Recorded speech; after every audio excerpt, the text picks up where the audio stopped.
Representing the business of boxing, ladies and gentlemen, let's hear it for Mr. Marty! Thank you. You're far too kind. Thank you very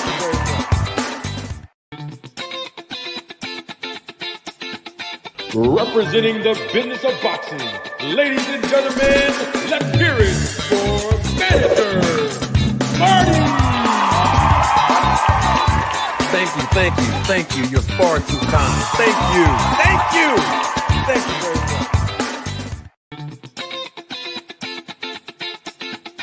Representing the business of boxing, ladies and gentlemen, let's hear it for Mr.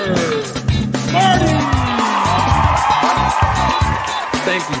Thank you. You're far too kind. Thank you very much.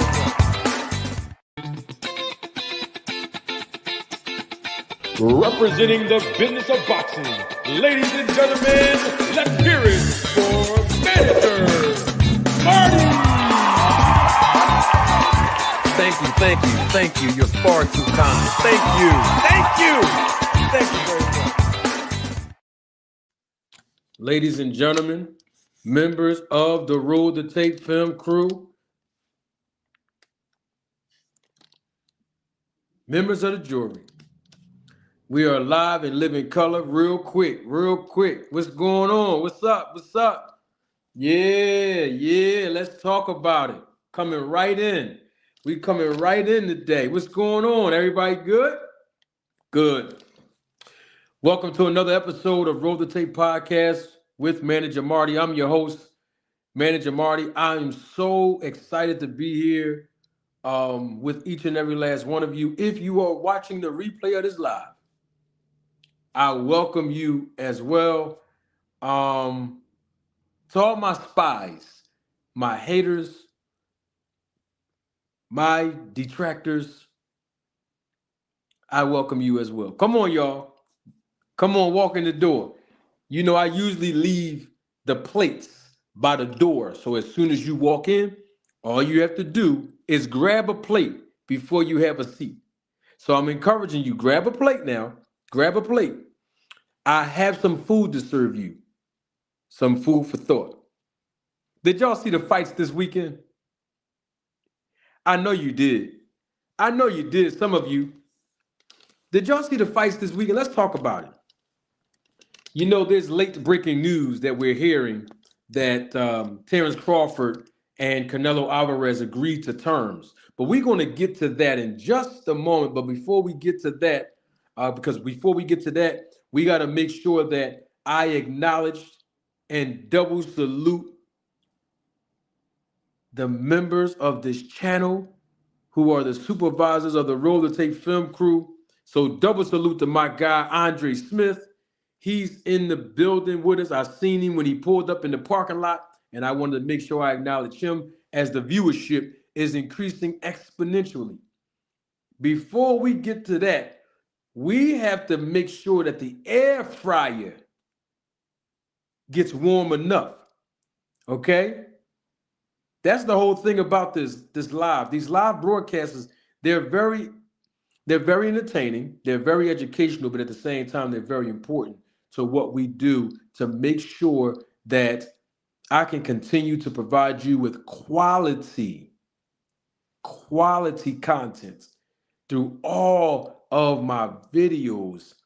And in order for me to do that and remain steadfast and diligent in all of the work that I do behind the scenes, and of course, making sure that you all get the most accurate information possible from this channel, I need support. And one of the ways we do that is through Cash App, Super Thanks, Super Sticker, and Super Chats, and of course, being a member of the channel monthly. So as the viewership is increasing, the air fryer needs to be warming up as well. And so I want to encourage each and every last one of you to please donate to the channel. You can do that through a super sticker and a super thanks or a super chat. Even right now, live and live in color, I will publicly acknowledge you, but also my appreciation for your support is so great. I want you all to feel it when you get on these lives with me. I want y'all to know that I am the most authentic self that I can be. I'm gonna give y'all different characters to entertain you, but the education, the sauce is really what you came here for. And so I don't want to belabor the point or sound like I'm begging, but y'all support really helped this channel. Seriously, y'all financial contributions really help this channel. And so as time progresses, I am going to request that. I am going to encourage that. Please support this channel. Okay? Now you ain't gonna find the information you found or you find on here nowhere else. I guarantee you that. So you're getting something new. You're getting a different perspective from someone who has been actively involved in the business of boxing. And no disrespect to my counterparts, but most of them, about 90% of them, they read articles from real journalists, real broadcasters. They read articles and then give an opinion. You know that's what they do, right? Okay. But see, me on the other hand, I don't have to read articles. I know the business of boxing and I give it to you as freely as I can. But at the same time, you know, we appreciate and welcome everyone's perspective and everyone to come over here. But at the same time, we got to keep it real, y'all. You can't keep coming to the barbecue every week, eating for free, and then freeloading. You got to put something back in the pot. That's all. That's the only way the food's gonna get cooked. The air fryer has to be warm, and in order for the air fryer to be warm, is what I'm saying, is that it takes contributions, your monetary contributions, and I greatly appreciate them. So we're not going to be on a whole live with no likes and no contributions because that's not good business and it doesn't make sense for you all. You want some added value, right? When you come over here and invest your time. Okay, then. So it's a fair exchange and I appreciate that in advance. The Cash App is $ Manager Marty. Let me put it, let me be a good business person and flash it across your screen because we don't want nobody just coming over here getting free information, right? And then leaving and then coming back next week. No, no, no. Donate to the channel. Support the channel. Support the live broadcast. Okay? You know, and if you're a content creator, now I gotta say this because I know some people might get mad at me after this. You'll be all right if you are. When you come over here and you use any of my talking points, because some of you be using them, I'll be hearing you. I just don't say nothing publicly, but I'll be hearing you. And people send me stuff. I see what's going on. Please just put the credit on there. Like my man Shahid El always say, just like an author writing a book has to use their references and show you where they receive their sources from, please do that to Manager Marty. That's all. You know, I don't ask for much. That's all I'm saying. Okay? When you use my talking point, when you use my slogans, when you use my motto, attach my name to it. Say my name. It's 2025 now. Okay? All right. Now that we got that out the way, enough with the hugs, handshakes, and Valentine's Day card. You see Clarissa Shields? Did you see her? Lord have mercy. My goodness, the girl. Oh my gosh. The SNAC program works. That's all I'm saying. Double salute to my guy, Victor, the real Victor, not the other Victor, the real Victor.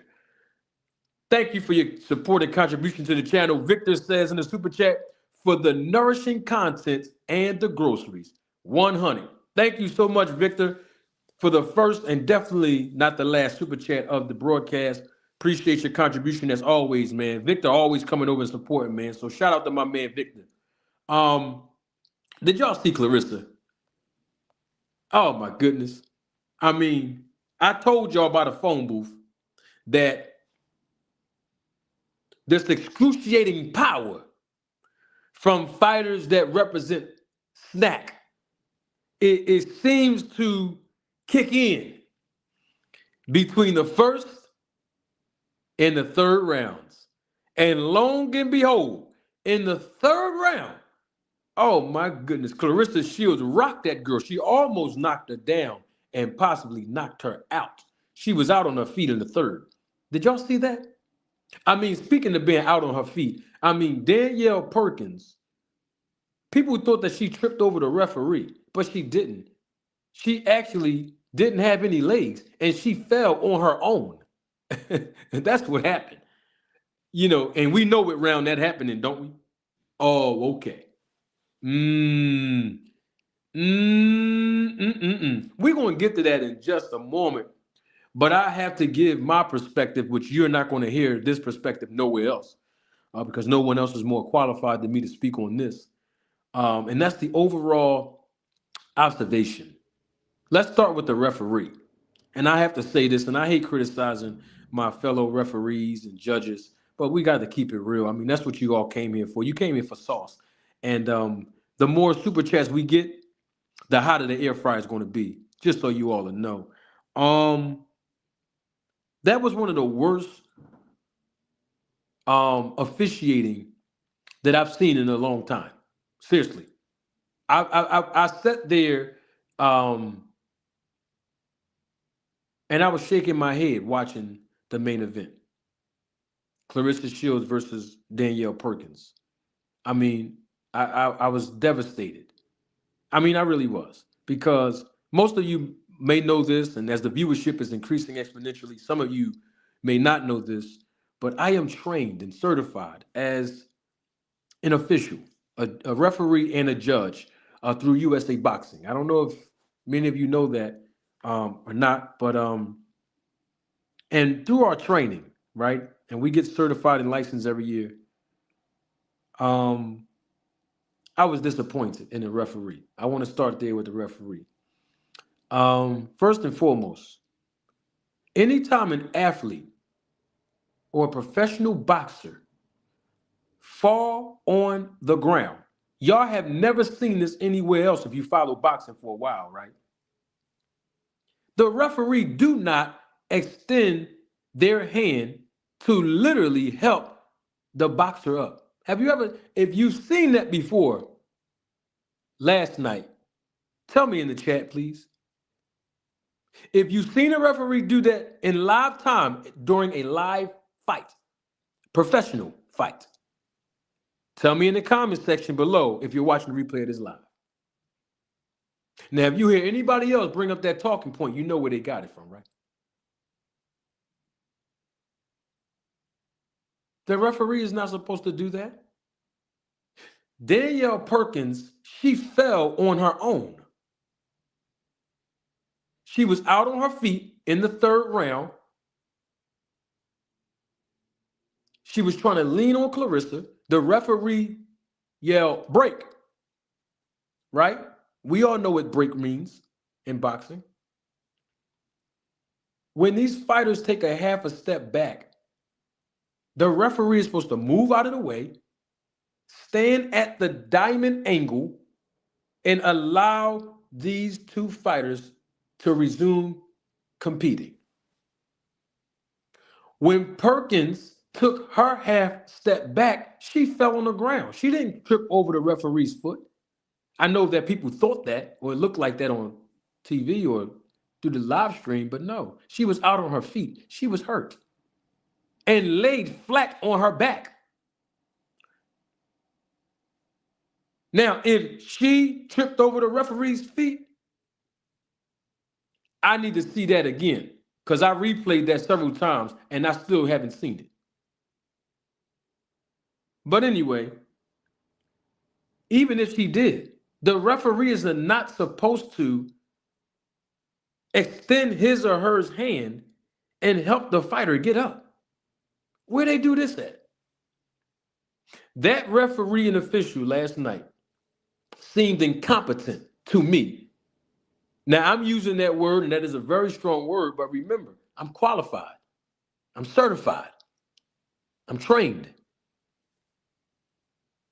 Absolutely not a good official, specifically for that type of fight.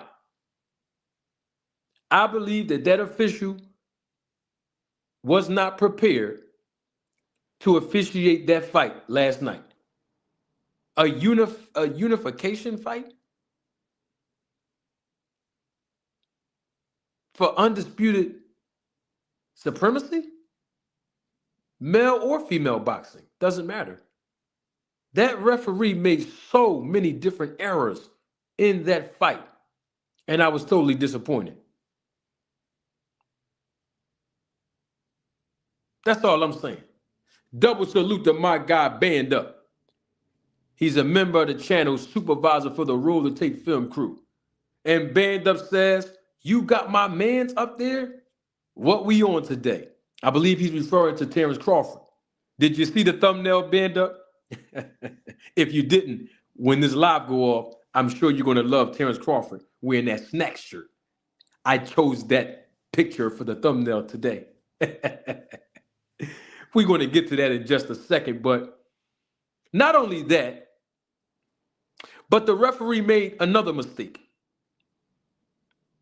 When Perkins, and I think this happened in the 6th or 7th round, Perkins had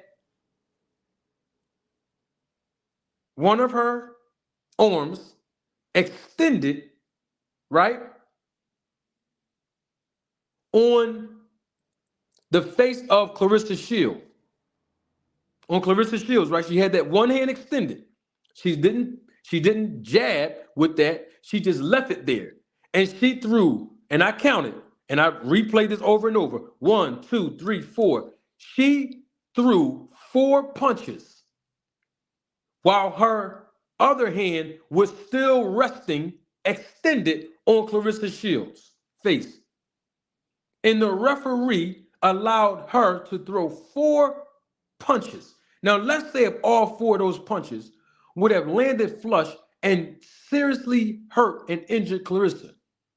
That's on the referee. Now, he did, after the 4th time that she threw that punch, while having that other arm extended, he did say break, and then he warned her, and you can see, if you watch the replay of the fight, you can see him motioning the actual gesture that we use as officials. And he let 4 punches get thrown. He was sitting right there.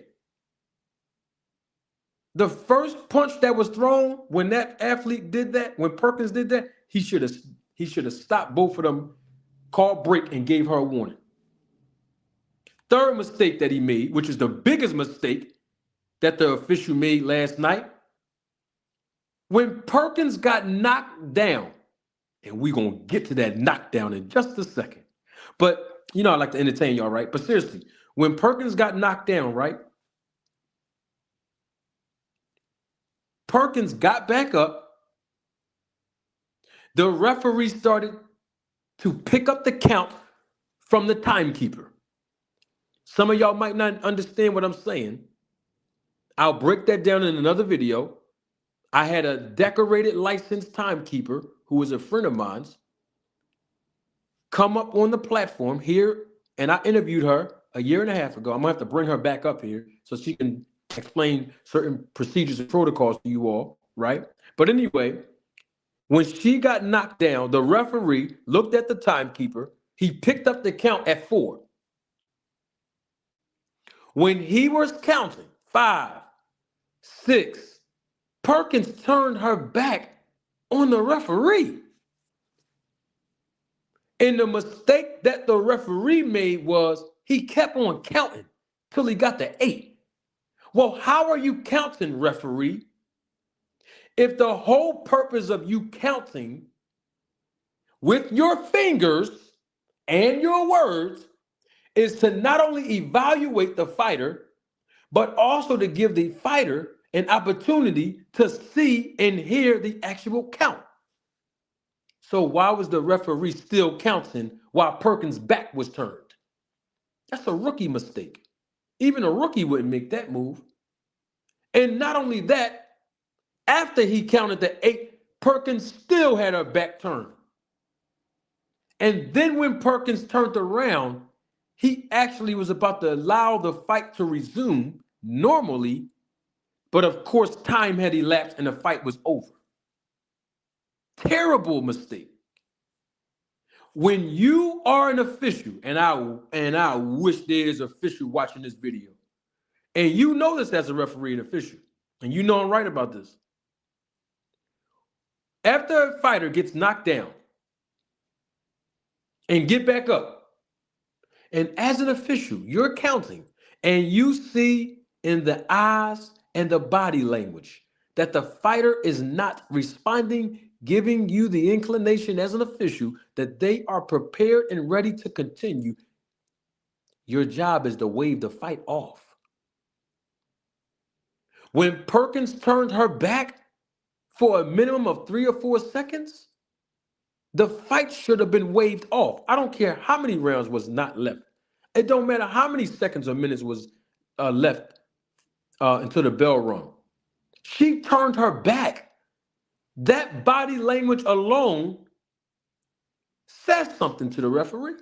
That nonverbal communication alone spoke volumes, and the referee did not respond properly.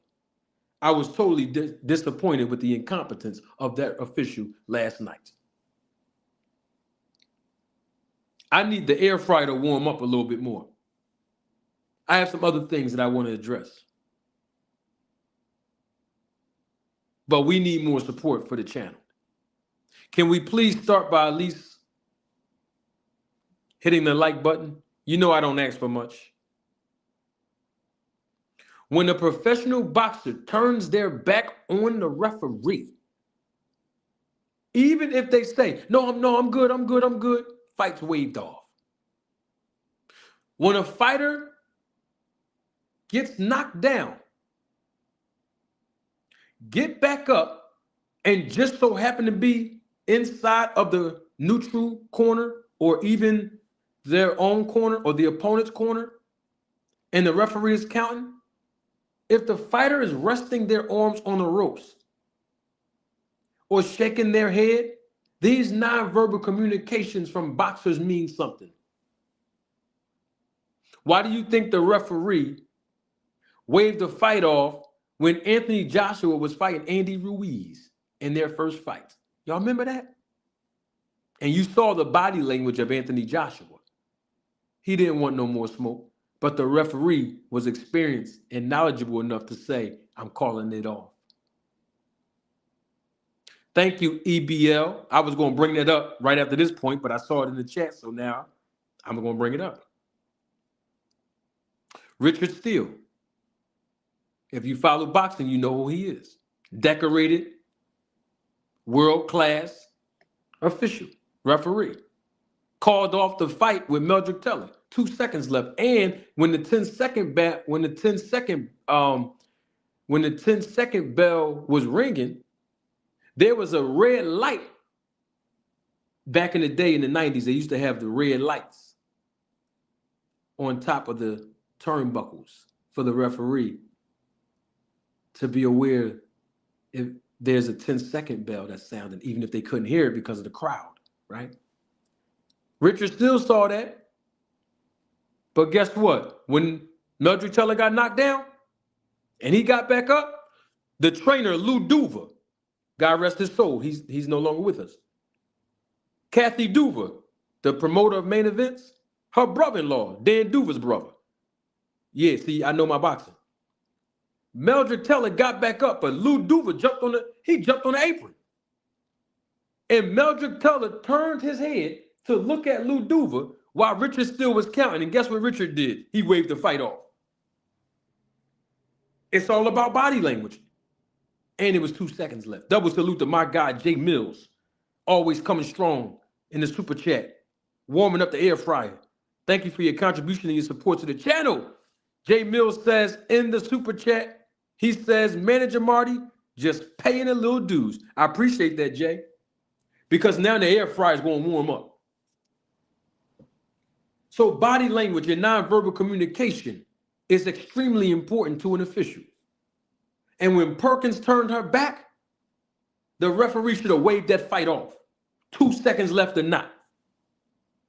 That referee made several mistakes in that fight last night, and I was disappointed as a fellow official, as a fellow trained certified referee and official. I was disappointed. Now, first and foremost, let's talk about something else I was disappointed in. The fight started late on a Sunday night.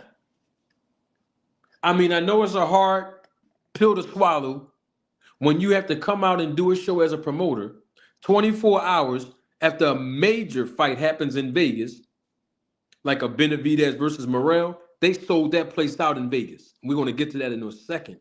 But my point is, that's a hard act to follow. So I get it. And Clarissa Shields did not sell out her hometown last night. There was a lot of empty seats that I saw, but that's none of my business. All I'm saying is Clarissa Shields and Danielle Perkins, they didn't start fighting until like what, 11:35 p.m. Eastern Standard Time? Like people didn't have to go to work in the morning? On a Sunday night, on a Saturday night, that's acceptable. Of course. On a Sunday night, that's unacceptable. That's unacceptable. They should not have had that many fights on that particular card if they was going to start everything at 7 o'clock in the evening on a Sunday night. So that was bad business because the audience is getting restless. People have to go to work tomorrow morning. Seriously. So if the fighters come in the ring at 11:35 p.m. and start fighting, it's a 10-round fight, right? And let's say the fight goes the distance, which last night it did. By 12:20 in the morning, people are still there. The bell ring, ding, ding, ding, ding, fight's over, right? People still want to wait around at the arena or at the venue to hear the winner's response to a post-fight interview. Then after that, you got to wait until everybody get out to the parking lot, to their car. Then you got to rush and fight through traffic. Then you got to get home. Then you still got to get organized if you have an evening routine to get up in the morning. See, all of that has to be considered when you throw in an event like that, especially of that magnitude in the fighter's hometown on a Sunday.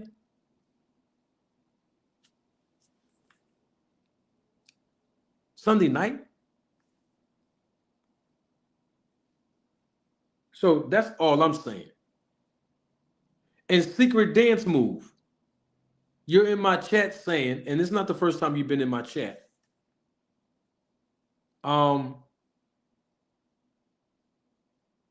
Secret dance move. You said, why am I silent about Benavidez working with Memo Heredia? Bro, apparently you are new to my channel. But I've been talking about David Benavidez. Did you see my video yesterday that I published? Excuse me, not yesterday, Saturday. Did you see my video that I published? Was that yesterday or Saturday? No, it was Saturday. A couple hours before the fight. I spoke on that. Matter of fact, for the last couple of weeks, I've been speaking on that. I've been talking about David Benavidez with Memo. But it's okay, secret dance move. Stay right there. I got something for you. We're going to talk about him today. Okay? Double salute to my guy, Toon. Thank you for your support and contribution to the channel, Toon. Toon says in the super chat, if Crawford goes to 68 and stops Canelo after struggling with Madrimov at 54, Victor Conte should be investigated and banned. This will show what SNAC do. And those were the words of my guy, Toon. Appreciate that, Toon. We're going to get to that in just a second, Toon, about Terence Crawford going up from 54 to 68. Okay?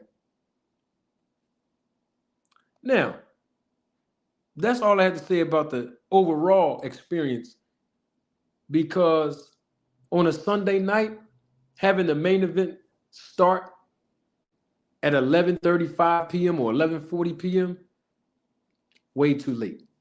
That means there was too many fights on that undercard for a fight of that magnitude. Okay? That's just my opinion. That's just my observation. That's just my perspective, being actively involved in the business of boxing for many years, for my new audience members. Okay? Now, how about Clarissa Shields? Y'all see how that power Y'all see how that power surged in the third round? Huh? Y'all seen that, right?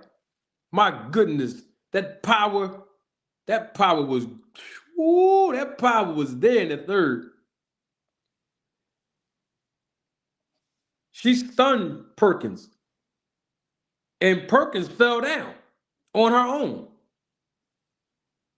But that third round, I told y'all before, SNAC fighters have excruciating power in the first round, second, and the third. And then they have these resurges in the sixth round. Huh? Y'all better go watch their fights and see how they perform within 6 rounds, including the first 3. Hey, we need answers. Y'all see what's going on, don't you? Mm-hmm. So let's get to Clarissa Shields, right? Because she said a lot of different things in the buildup of this fight. And I done told you all yesterday, which I now have to be corrected. I have to correct myself. See, when I'm wrong, I can come out and admit that I'm wrong. When I make a mistake or an error, I can come out and admit it. Some of these content creators can't do that, unfortunately. But that's all about having integrity, right? I published a video yesterday when I gave my observation and preview of this fight between Clarissa Shields and Danielle Perkins. And I was wrong because I said that Danielle Perkins had a 2-year layoff. And in fact, I don't know what made me say 2, even though I knew it was 3, but I said 2, and I made an error. She actually had 3 years off. She fought 3 times in a row. She just started a couple years ago as a professional. She took 3 years off, and then she came back in 2024 and only fought twice. Okay? So I want to publicly acknowledge that I made an error. I said 2 in my video, but it was really 3. 3 years layoff. 42 years old, by the way. Okay? Mm-hmm. So I wanted to speak to that. And of course, Bud was there supporting Clarissa. Of course. Of course. They're both with the SNAC protocol. So of course, Bud was there. Now, I was trying to figure out something. How come Clarissa Shields didn't get tired? That's all I wanted to ask. Well, I actually do got another question, but I mean, I didn't see her breathing too hard, in my opinion. I mean, she did miss a lot of punches, and you know in boxing, when you miss a lot of punches, it tires you out more. Y'all know that, right? You know what I mean?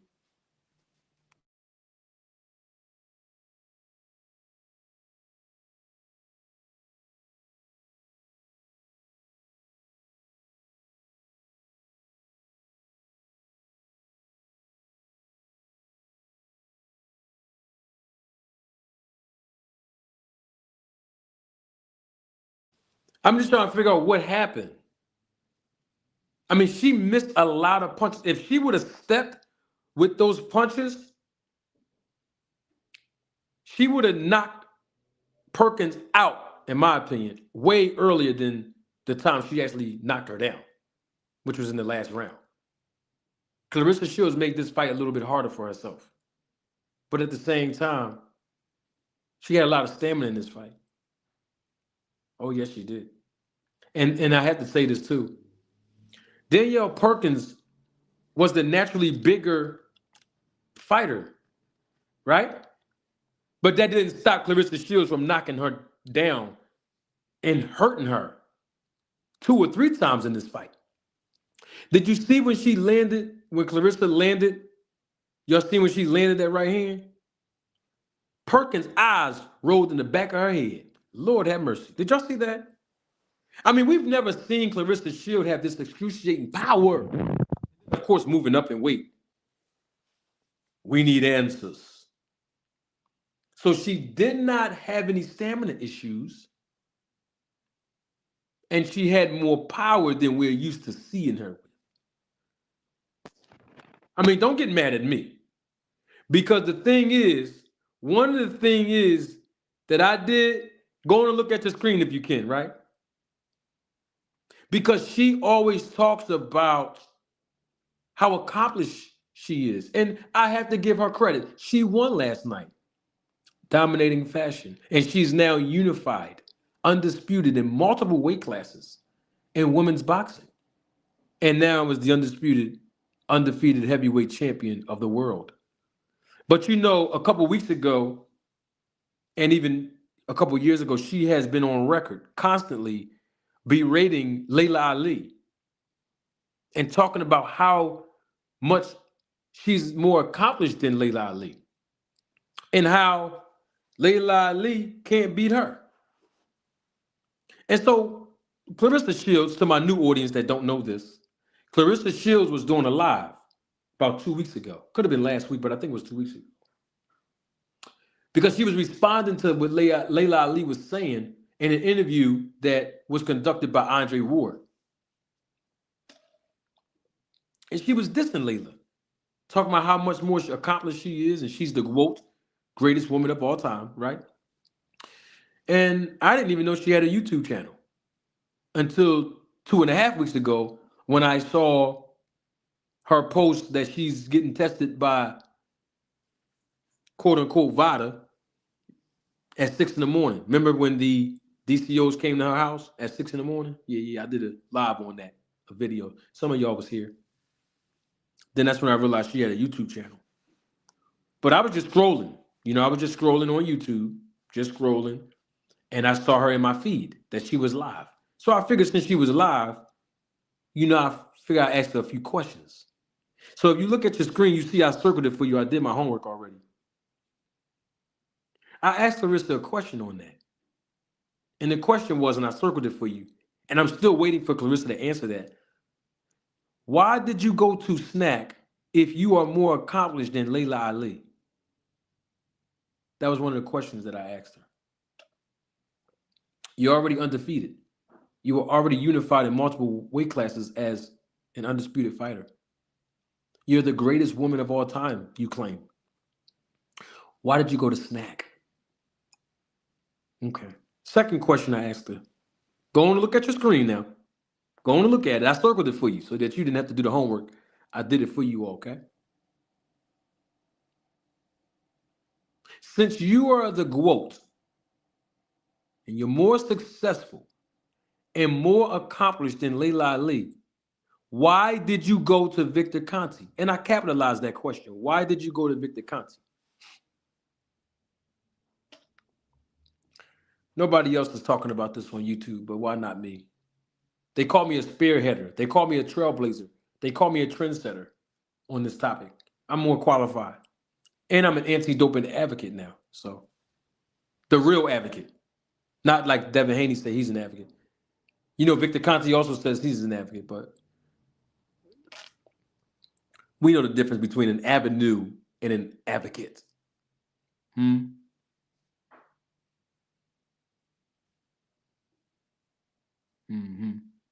I asked her a third question as well.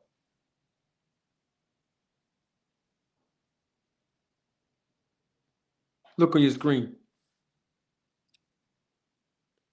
I asked her, may you answer this question I have. Why did, I didn't even know I made a mistake. I meant to put the word you in there. Why did go to Victor Conte? I meant to say, why did you go? See, I asked her the same question twice. We just want to know. You're more accomplished than Layla Ali. You're undisputed in multiple weight classes. You're undefeated. You're already good. Why did you go to Victor Conte? See, these are the questions I be asking the SNAC fighters, and I'm still waiting for an answer. I already asked Victor Conte why he think they go over there to him.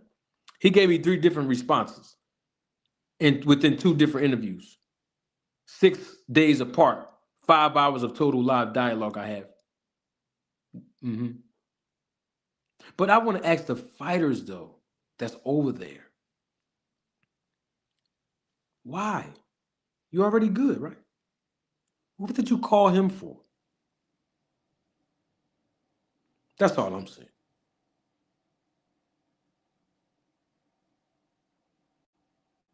So, it would be nice, if Clarissa can just answer that question for all of us and her fans and everything, too.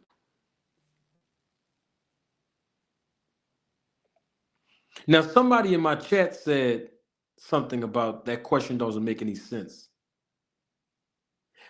The person that said that in my chat, I would encourage you to put that comment in a super chat, because I want to put that on the screen so that everybody that's watching live and living color all around the world can see your comment, and then I can actually respond to it so that we all can be on the same page. And I need to understand. I just need to understand why did you go call Victor Conti? That's all I want to do is understand that. Okay? I don't ask for much. You're already good. What you go over there for? What y'all keep calling him for? I'm just asking. I don't know why people get mad at me for asking the question. Like, I realized something. People get mad at me for asking questions, right? But they don't get mad at the people that make statements and comments that cause me to ask questions. Like, for example, see how I just asked that question to Clarissa Shields? Why'd you call Victor Conti? What you go over there for? Tim Bradley would say, I hope you get sued. Why would Tim Bradley hope I get sued when I'm just asking a question? That's what you see what I'm saying? I'm just trying to figure out where this endurance and power comes from Clarissa. Because in the 10th round, when she knocked that girl down, that girl was extremely hurt and turned her back and said to the referee, non-verbally, I'm done. I don't want no more. Her eyes rolled to the back of her head. And we've watched Clarissa Shields land that same punch, that same right hand on other opponents before she went to Victor. And I didn't see any of them get hurt like that. But now all of a sudden, when she goes to Victor Conti's SNAC protocol, 2 fights in the heavyweight division thus far, the one from last night and the one from a couple months ago, when she TKO'd that opponent within 2 rounds. I'm just trying to figure out where this excruciating power coming from. I'm just asking. I mean, I don't know why people get mad at me, but where's it coming from? Okay. Yeah.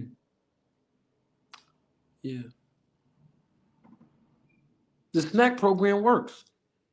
I mean, she wore the SNAC logo on her trunks last night and on the jacket that she was wearing, right? Okay, well. So now I can ask questions about it. Why not? Why not? Why not just answer the question? I mean, these are questions that nobody else is asking. I'm going to show y'all something else real quick, right? I want to show y'all something. Because a lot of people don't remember this. A lot of people don't remember this. But I figure if I show it to you, you understand that I'm not, like just bringing this up just to bring it up. Like, I've done extensive research on this subject matter, and I've shared that, time and time again before. And it's like, we just want people to answer questions. And here's the thing. It should be easy to answer. It's not like rocket science. It should be easy for people to just answer these type of questions. That's what I think. That's what I think it should be easy. Like, if somebody asks you, why'd you go to Victor Conti? You should be able to answer that. I don't think people should get mad. I think that more fans should be asking these questions. But you know what? It's okay. I'm going to ask. That's all it is. I want to show y'all a few photos or something. You know, I figured since we're talking about this whole topic, we can, you know, we can really get to it. I just want to ask, because somebody talked about Benavidez. We're going to get to him in 1 second. I just want to ask a question about something on that. Because a lot of people don't know, I've been doing research on all this for 15, going on 16 years. Okay, it's no new condition here. It might be new for you all if you're new to the channel or if you're new to the audience, right? But it's not new to the members of this channel. It's not new to the Roller Tape Film crew members. It's not new to the Roller Tape family, right? Like this right here. That's David Benavidez right there. Y'all see them bumps on his back? I mean, don't get mad at me. I'm just asking the question. Did y'all see it on his back?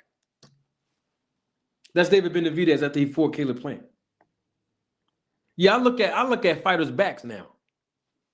Well, I'm not gonna say now. I've been looking at fighters' backs for years now, and their face too. You know, he got bumps on his back. Now I asked Victor Conte about that, about a fighter in their 30s, getting bumps on their face, bumps on their back, bumps and stuff like that. Is that acne? And Victor Conte told us, and I got the footage. I'll replay it right now. I already have it queued up for somebody in the chat that want to challenge me and say that Victor Conte didn't say this. I always have stuff queued up waiting for it. And I can play it right now. But Victor Conte told me it's unlikely for athletes, especially that old, to get acne on their back or their face. He told me, I have it queued up and I will play it if I have to. He told me that he would be suspicious and it's more likely that athlete, that fighter, is using testosterone, which we all know is a banned substance. And it's actually on the prohibited banned substance list. Okay? But that's David Benavidez. Now, I asked this question before, but since the fight is over now with him and David Morrell, with his punch resistance and his power and stamina, what's these bumps on his back? I was trying to figure out. Since we talking about performance enhancing. I'm not an expert, so I can't say performance enhancing drugs, but I can say performance enhancement because that's what that is. But I was just trying to figure out what is those. I'm not medically qualified. I'm not a medical professional. That's why I'm asking these questions. Just like Victor Conte's not medically qualified, but Tim Bradley and the rest of them keep letting him extract blood from them. Oh, okay. Letting him extract blood from them, excuse me. What's those bumps on his back, though? I'm trying to figure out. Okay. Well, what about this picture from last night, from Saturday night? Bam. Go and look at your screen. Go on and look at your screen. Don't get mad at us. We're just a Roller Tape Film crew. We're just Roller Tape family. Don't get mad at us. We're just asking questions. That's all. This when he was in the middle of the ring, when the referee was explaining how he already gave his pre-fight instructions in the dressing room. Him and David Morrell were standing toe-to-toe, middle of the ring before they broke apart, before the first round officially started. And I noticed, and I screenshotted it, he had bumps on his face and his nose.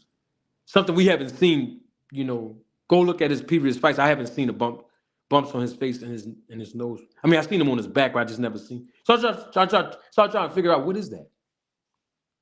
I'm talking like this to entertain y'all, okay? But I'm just trying to figure out what is that.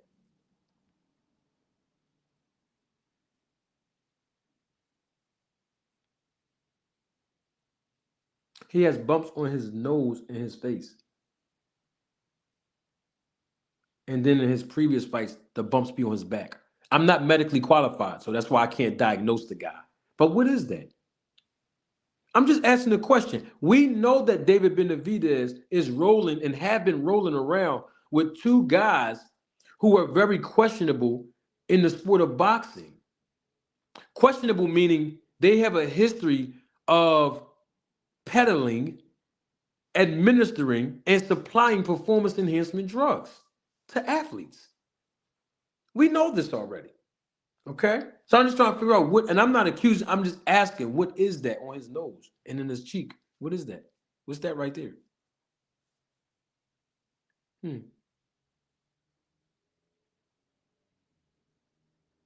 That's interesting. Yeah. And then, of course, in previous fights, like this one on your screen again, after he fought Caleb Plant, I have the pictures when he fought David. I have the pictures as well when he fought Demetrius Andrade. But this is when he fought Plant. The bumps on his back, I was trying to figure out what are they. And then this fight right here, Saturday night, got the bumps on his face and his cheekbone. I'm just asking the question, y'all. I mean, don't get mad at us.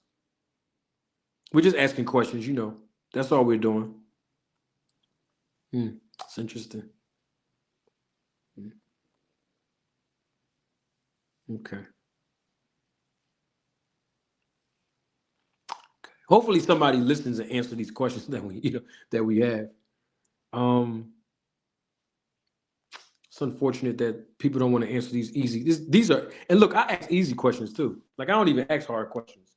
Like all the questions I ask people, they're very easy. They're very simple to answer. Yeah, they're not hard. I don't really ask a lot of hard questions. Very easy to answer. Very, very easy to answer. But, yeah, I mean, I don't know what's going on. I don't know. It's just stuff I be asking questions about stuff that just looks weird to me. You know what I'm saying? I'm gonna show y'all something else. I'm gonna put another image on your screen. I want to just see something real quick. I figured I'd ask y'all. Y'all might be more qualified than me. We might have medical physicians and doctors, in the chat. I don't know. We might have, we don't know. I've been wanting to ask this question for a while about Brandon Figueroa. Shout out to my man Scooter from Philly. Good fighter. He beat Brandon Figueroa more decisively and definitively than he did in the first fight. But speaking of Brandon Figueroa, I circled it already. I did the homework for y'all. I'm just trying to figure out, Fareed, what is this?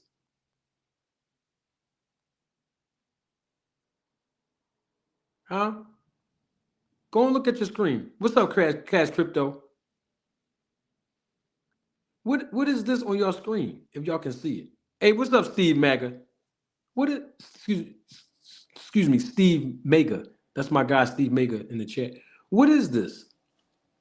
Every time Brandon Figueroa fight, and that's for the last couple of years, I've been watching him for a while. Like his stomach, it's like the lower part of his stomach is stuffed in. I don't know if he had surgery. I did do some research on him a while ago to see why it's like that, and I just can't find out why is his stomach looking like this. That's at the weigh-in when he fought Cool Boy Steph, Stephen Fulton. We call Schoolboy, we call him Scooter in Philly. But I'm just trying to figure out, why is Brandon Figueroa's stomach looking like this? Every fight, the last 5, 6, 7, I've been watching this kid for years. I figure I circled it for y'all, so maybe we have, medically qualified people that's in the chat or watching the replay of this live can watch this and see, like, what is that? Why is it? I'm just trying to ask. And somebody in the chat said he may have a hernia. That's possible. I don't know. I'm not a medical, you know what I mean? I just always thought that was like a little strange. And I'm not accusing him of anything either. Brandon Figueroa, I'm not. I'm just asking questions because, I'm an inquisitive person. If I want to know something, I ask.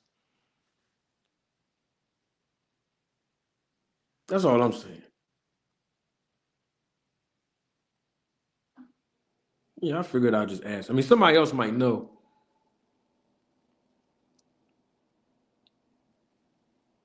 See, these are just questions that I be asking.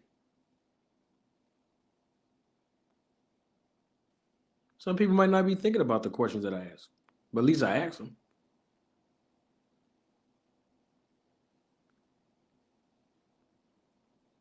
But Tim Bradley said he hope I get sued, so guess I can't ask questions, right? Well, I'm gonna ask anyway. I got another question since we talking about bumps on people's back and face. Because remember, I told y'all and showed y'all there was bumps on Alicia Baumgartner's face.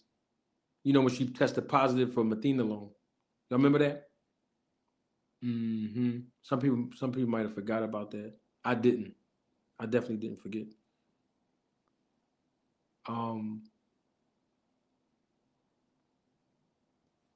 Since we on that right now, I figured I post this and ask a question about this. When Caleb Plant for Canelo Alvarez, go on and look at your screen. I circled it for y'all. You know I did the homework for you all.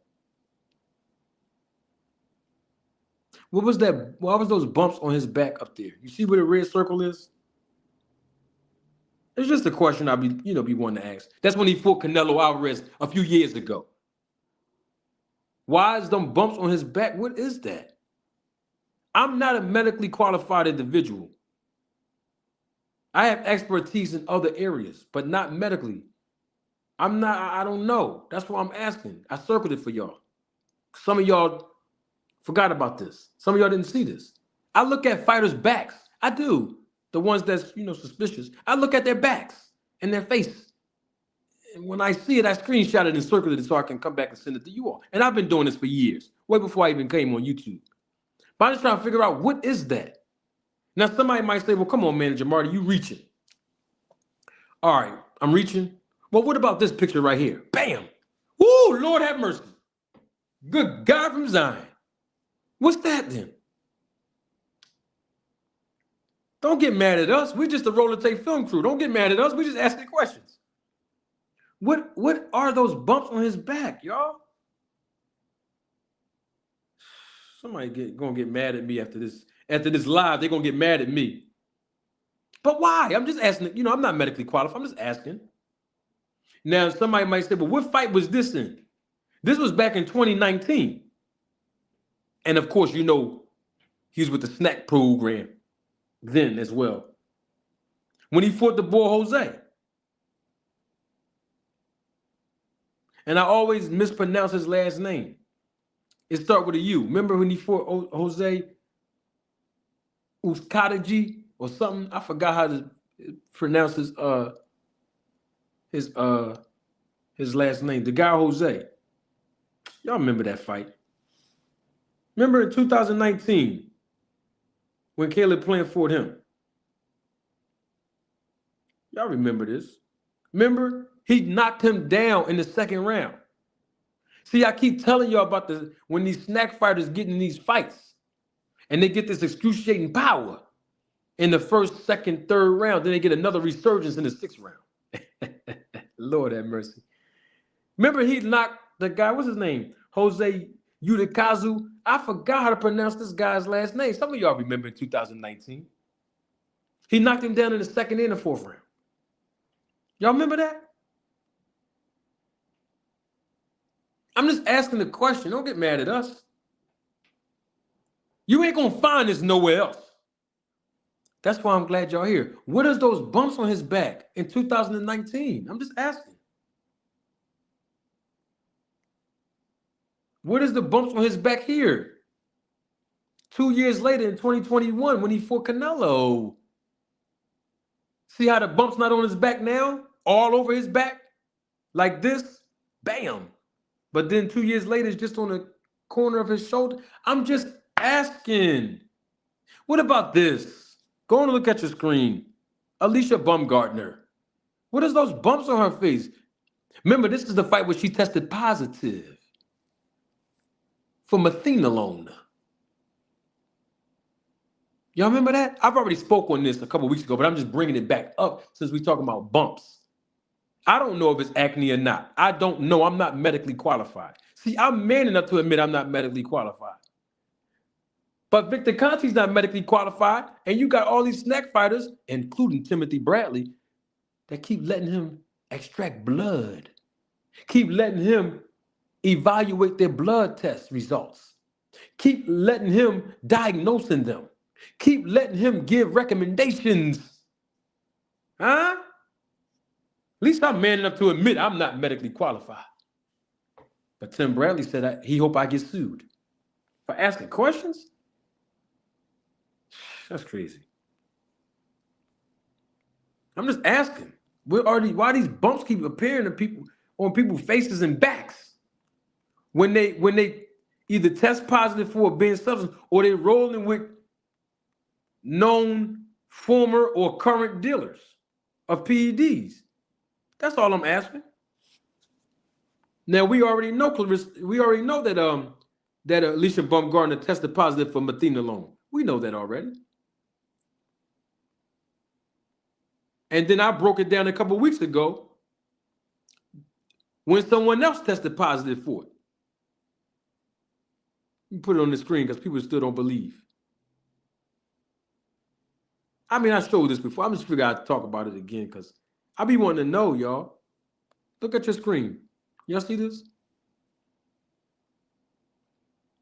Top, you see where it say Barry Bonds? In yellow, it's highlighted. This is from the Netflix documentary, y'all. If y'all didn't watch it in 2023, here it is right there. These are the test results, the urine test results from Barry Bonds that Victor Conti was constantly testing him through Quest Diagnostics regularly. See where on the left side of your screen is highlighted Barry Bonds? You see that I circled it for you in red. I did the homework for you on your screen. It say methanolone. Y'all see that? That's the same banned substance that Alicia Baumgardner tested positive for. That's why I circled it for y'all. Some of y'all were here when I already broke this down. But I figured since we're talking about bumps and, performance enhanced, figured I'd, bring it up again.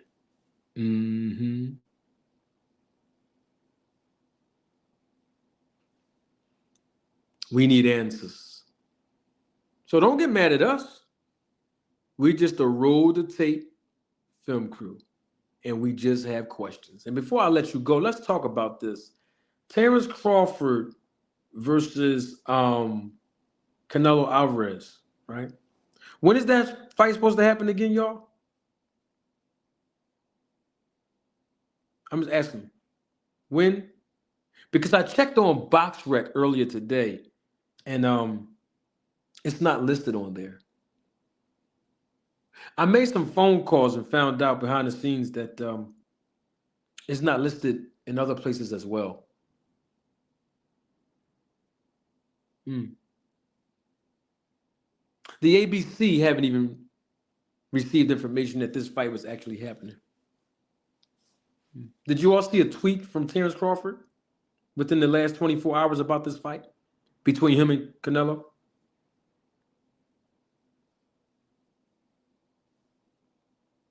Did anyone check and see if Terence Crawford confirmed this through his X, formerly known as Twitter account? Because I did. I checked. I definitely checked within the last 24 hours. Last thing Terence Crawford said was that was a good fight. I believe he was referring to Clarissa Shields.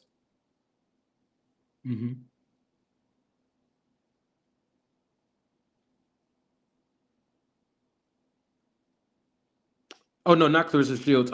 David Benavidez. I'm sorry. He was there at the Clarissa Shields fight, but he was tweeting that was a good fight because of David Benavidez versus Morrell. That was the last, tweet. So I figured, I asked.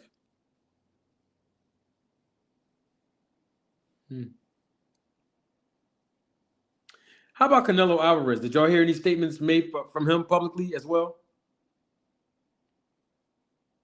I'm just asking a question. Have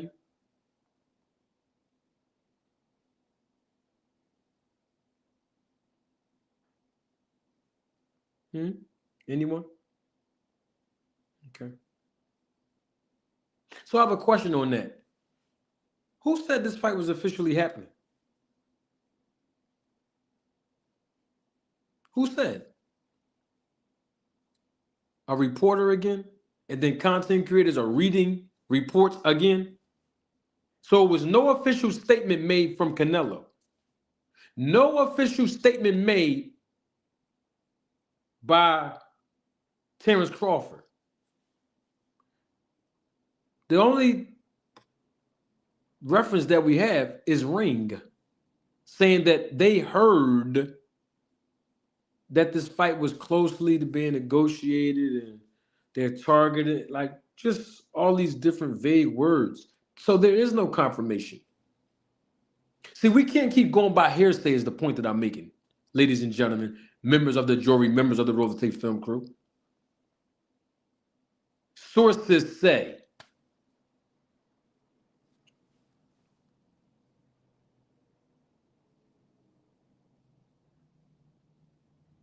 People are saying. We heard.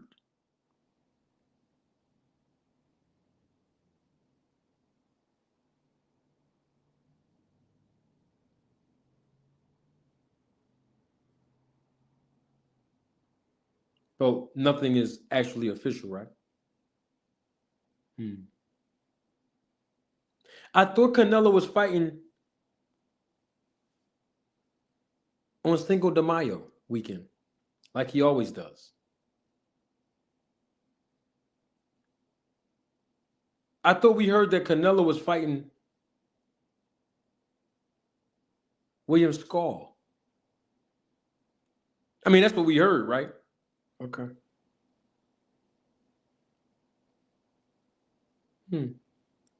But now I guess they're saying he's fighting Terence Crawford in September. You see where I'm going with this? Hearsay is heresy. That's a quote directly from me. I invented that quote over 10 years ago. Hearsay is heresy. So because a YouTuber say it's official, we gotta believe it. The YouTuber is getting their information from a journalist that reported on this, or a news outlet on the internet. So there is no official wording that Canelo's fighting Crawford in September. We haven't even gotten to May yet. We're in February. We haven't even gotten to May yet. And we already talking about Crawford in September. And it's not even confirmed.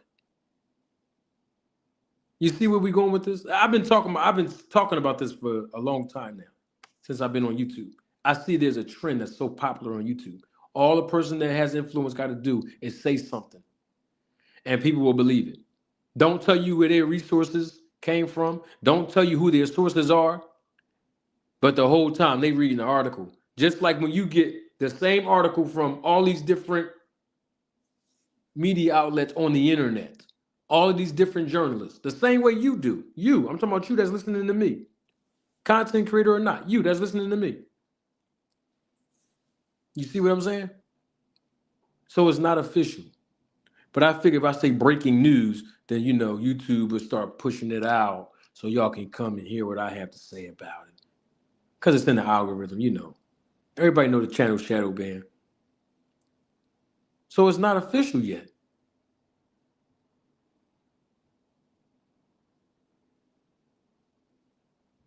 And we know why they're fighting, if they do fight.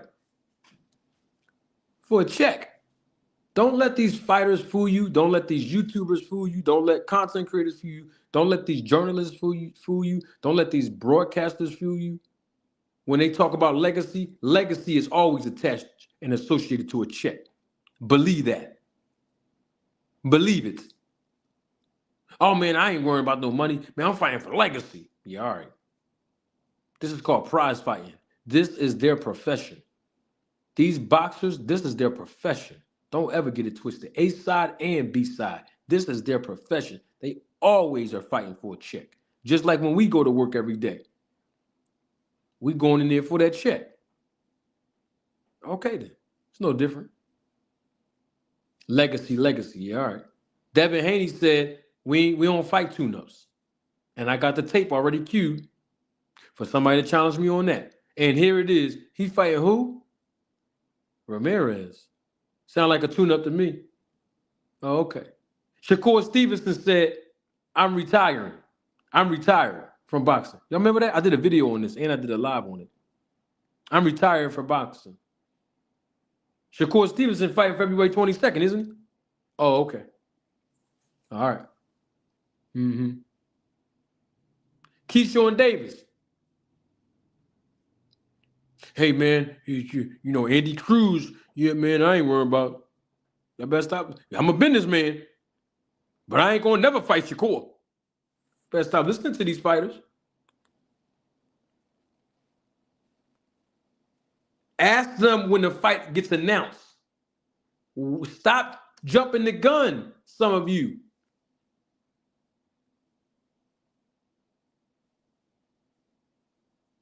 We jumped the gun. Let it get announced first. Did we have an official word yet? No official word at all? Can I go by hearsay, y'all? I will believe this fight is happening between Canelo Alvarez and Terence Crawford when those who are intricately involved in building the promotion for this fight publicly announce it, and when the actual combatants, when both fighters actually confirm it with the date publicly. If those two things don't happen, I don't believe it. That's just how I am.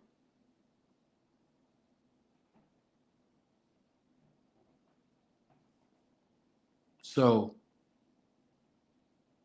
that's just me. You know what? I'm doing way too much talking. Don't take my word for it. Roll the tape.